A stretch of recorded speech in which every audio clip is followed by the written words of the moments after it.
Guys કેમ છો બધા? મારું નામ છે રુદ્રસિંહ ચૌહાણ. આજે હું તમને આ વિડીયોમાંથી ઇતિહાસ સંતરાણ કસોટી 2023 ધોરણ 4 વિષય ગુજરાતી સંપૂર્ણ સોલ્યુશન તમને આ વિડીયોમાં બતાવવાનો છું. તો ચાલો શરૂ કરીએ. પ્રશ્ન 1. આપેલ વાક્યોમાં શબ્દો વચ્ચે યોગ્ય જગ્યા છોડી અર્થપૂર્ણ વાક્ય બનાવો. તો આમાં બધા શબ્દો ભેગા થઈ ગયા છે, આપણે છૂટા પાડીને લખવાના છે. તો મેં લખ્યા છે. આ છે તેનો પેલો, ક્યાંક ને ક્યાંક કોઈની સાથે વઢી. તૃપ્તિ ટેબલ પર સફેદ દુપટ્ટો પાથર્યો. દાદા, અમે ક્રિકેટ ને ફૂટબોલ રમવા ક્યાં જઈએ? ગોપીઓ મને સુખેથી રહેવા જ નથી દેતી. ટોમે સૌથી મોટું સફરજન લીધું. પ્રશ્ન 2. આપેલ અક્ષરમાંથી 5 નવા શબ્દો બનાવો. રા, કા, મ, જ, ગ. તો તેમાંથી મેં 5 શબ્દો બનાવ્યા છે. કામ, જગ, રાજ, જમ, મગ. પછી પેજ 2.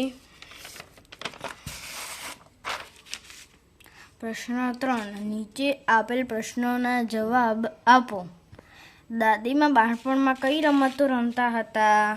દાદીબા બાળપણમાં મારદડી, ગિલ્લી દંડો, લાકડી અને ખોખો રમતો રમતા હતા. તમારી મમ્મી ગાયના દૂધમાંથી શું બનાવે છે?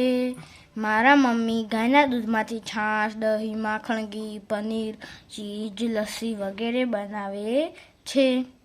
જો તમને ઘરનું કામ કરવાનું કહેવામાં આવે તો તમને શું કામ કરવાનું ગમશે?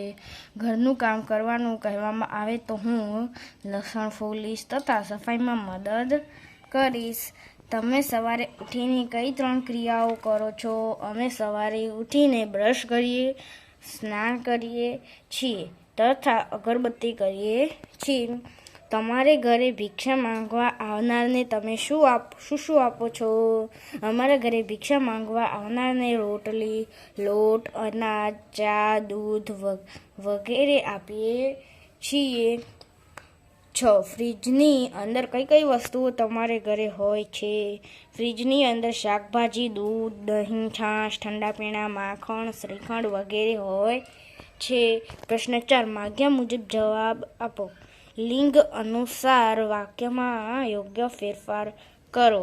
રાહુલ દિવાલ રંગી રહ્યો છે. તો તેમાં લિંગ પરિવર્તન કરવાનું છે, એટલે રીટા આપેલું છે. તો રીટા દિવાલ રંગી રહી છે. વાક્યમાં યોગ્ય વિરામ ચિહ્ન મૂકો. તો આ ખાલી વિરામ ચિહ્નો વગરનું છે, તો મેં વિરામ ચિહ્નો મૂક્યા છે. આ છે તે વિરામ ચિહ્નો. પછી પેજ 3. ક. વાક્ય કયા કાળમાં છે તે જણાવો.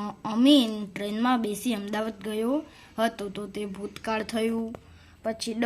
2 વાક્યો ભેળસેળ થયા છે, તેને છૂટા પાડી સાચું વાક્ય બનાવો. હવે બોધરાજે કાબરના માળામાં ડોકિયું કર્યું. બચ્ચા શાંત થયા.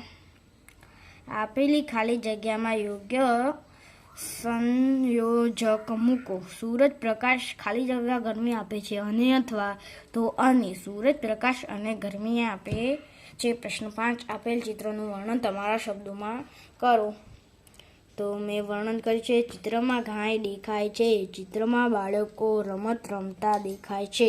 ચિત્રમાં 2 વડીલો વાતો કરતા દેખાય છે. ચિત્રમાં એક છોકરી ગાય પાસે ઊભી છે. ચિત્રમાં એક સ્ત્રી ટોપલીમાં કંઈક લઈને આવે છે. ચિત્રમાં નળિયાવાળા ઘર દેખાય છે. પછી પેજ 4. પ્રશ્ન 6.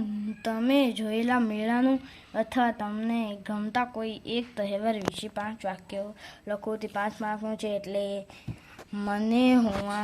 મને હોળીનો તહેવાર ગમે છે. હોળીનો તહેવાર ફાગણ સુદ પૂનમના દિવસે આવે છે. હોળીના દિવસે બધા ભેગા મળી હોળી પ્રગટાવે છે તથા દર્શન કરે છે. એકબીજાને રંગ લગાવીને હર્ષોલ્લાસ સાથે ઉજવણી કરવામાં આવે છે. પ્રશ્ન 7. આપેલ વાક્યથી યોગ્ય ભાવવાચક શબ્દ શોધીને લખો. કડકડતી ઠંડીમાં ઝાડ નીચે સૂતેલા વૃદ્ધને જોઈ મને દયા આવી. તો દયા શબ્દ.